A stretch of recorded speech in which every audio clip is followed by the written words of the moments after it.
How to get pre-approved for a mortgage. In this episode, we're going to talk about how to get pre-approved for a mortgage and a variety of other ways to get funding for your deal.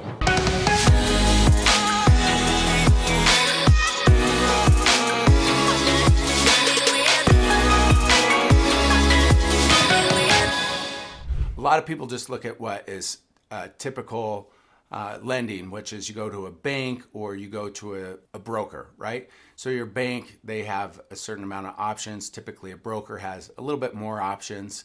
Depends, like a bank's a great place to get a mortgage if you have a solid relationship and they're easy to work with, right? A broker, you got to vet these people out, but a broker could have a little bit more options than your traditional bank.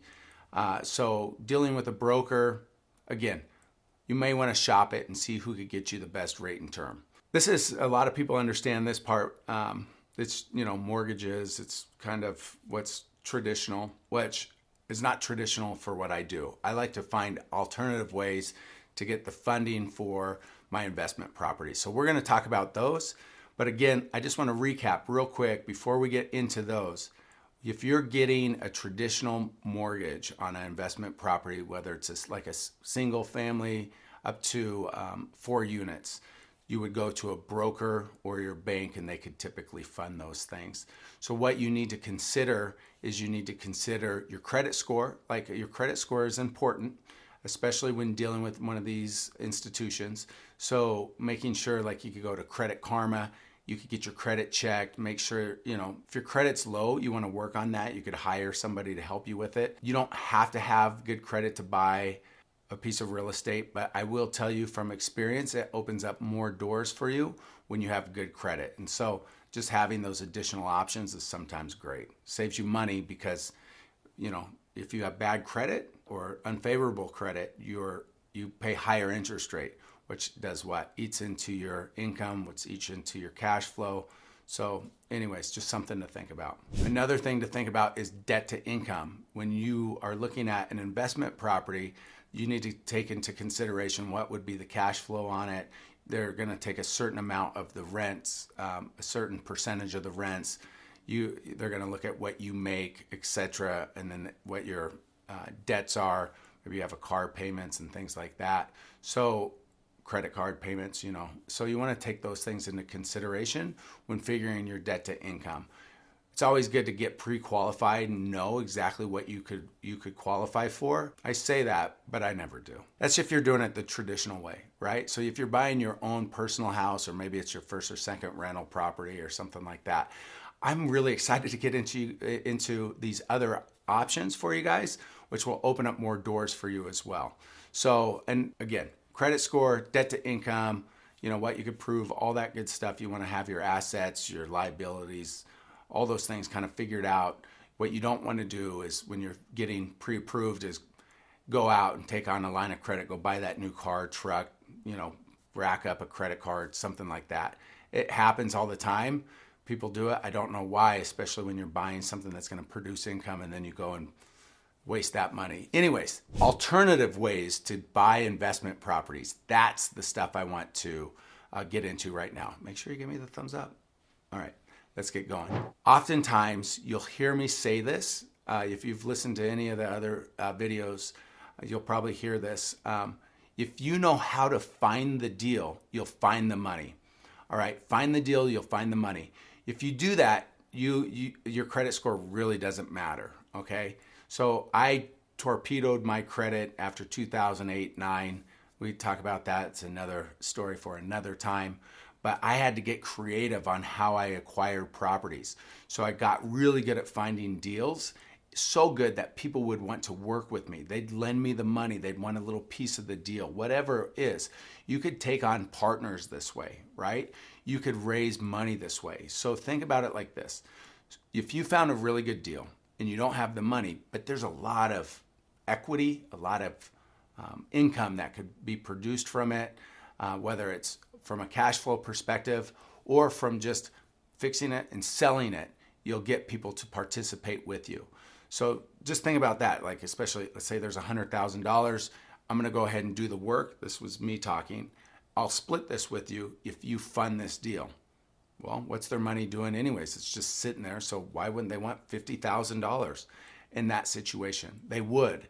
So again, finding the deals, you're going to find the money. Once you learn how to find the deal, you have a trait that nobody else could take from you. And it's something that most people are not going to spend the time to get vested into that and networked to be able to find the deals like you're going to. So partnering with somebody. You have hard and private money on that as well. So let's say you have some capital, you just want to take the deal down fast, or interest rate doesn't really matter. You could use private or hard money. Often the times they're very similar, the same. I get very low interest rates from private money most of the time, but it just depends on how you're classifying it. People use them in the same terminology often. It's fine. So think about private or hard money, where they're not necessarily taking your credit score fully into consideration. It's not the deal killer. They're more looking at that asset in the deal, and does the deal make sense? If the deal makes sense, they're going to invest in it. When you're partnering, we'll go back to that. You could work with other investors. If you're new, I think working with an investor is a great opportunity. It's the way I got started. I would find the deals. I would bring an investor in, split that deal. I think they got 30%. They would bring the money, kind of expertise, allow me to network even more, and they got paid to do it. They got paid during the process too, in the form of a hard money payment, but they kept 30% at the end as well. That's okay with me. I learned a lot during that time. I'd do it all over again. Another unlikely area, a lot of people never think about this, is if you have a really good deal, you could talk to friends and family. Like, friends and family often have money that they haven't necessarily talked about. It's weird. They don't walk around and tell me how much money they have. But a lot of times, if you're talking about a deal, people will say, hey, I think I could participate in that. Whether they have money saved, they could have, and you could have a line of credit, so things like that. Also, you could take a loan out on a 401k if you have one, or a family member has one. So you could leverage these other assets or retirement accounts and things like that to get the money for a down payment or for the entire property, and then do multiple different ways to fund it, whether it's through that, the line of credit, hard money, you name it. So I want you to keep an open mind when you're thinking about how to fund these projects. Don't like, well, I need to save up this $400,000 to buy this. That's the wrong way to look at real estate. Leverage, leverage, leverage. Get yourself going and get yourself in the deal. If you find a deal and there's equity, do everything you can to get in that deal. Protect that equity and take as much down as you can. The last and my favorite is through syndication. Raising capital through syndication, which is getting either one or a handful of people to participate, raise the capital for. I'll give you one, for example, of a building I bought. It was a medical building, needed to be repositioned. It was ugly, hadn't been touched since the 70s. Nasty, that yellow glass and all that fun stuff. Anyways, my vision for the property, and when I did the underwriting on the property, it was $850,000 purchase price with a $300,000 rehab. So what is that? So a 115 final price. I figured it was worth somewhere around, based on the square footage, if I was able to get my price per square foot correct, would give me about a $2 million valuation when it's all said and done. Anyways, through that process, I raised money not just for the purchase, but also for the rehab through syndicating, through bringing multiple people in on that project. Then once it was rehabbed, stabilized, repositioned, if you will, we put it on the market, and then we ended up getting that $2 million mark, executed and split the funds accordingly. The way I did the deal, and just as a structure standpoint, so you guys understand, I structured that deal where the two main people, myself and the main person that brought in the majority of the money, we were each 45% each. So we, between the two of us, made up 90% of that deal. The last person made up the last 10%. In doing so, think about this. I brought $0 to the table and kept 45% of the exit or equity once it was sold. So you could do the same. And it's typical if you're syndicating deals to get a minimum of that on the exit, right? If it's cash flowing, you could keep that 45. It goes as high as 70% on the exit.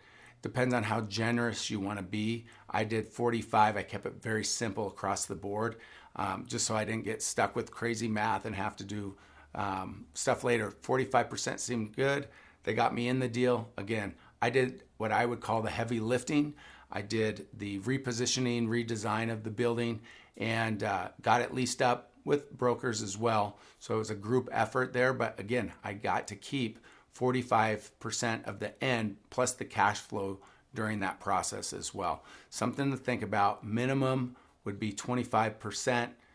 Typically for a new investor, if you find that deal and do something very similar, again, this is all in negotiation. There's nothing set in stone. I'm just telling you kind of what I do and what I see other people doing.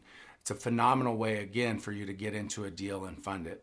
So if you'd like to learn more on how to do this, and you're like, hey, this sounds great. Where do I start? Where could I learn more? Click on the link below. Schedule an appointment with myself or one of my team members. We'll get you started today, at least going in the right direction. Thank you.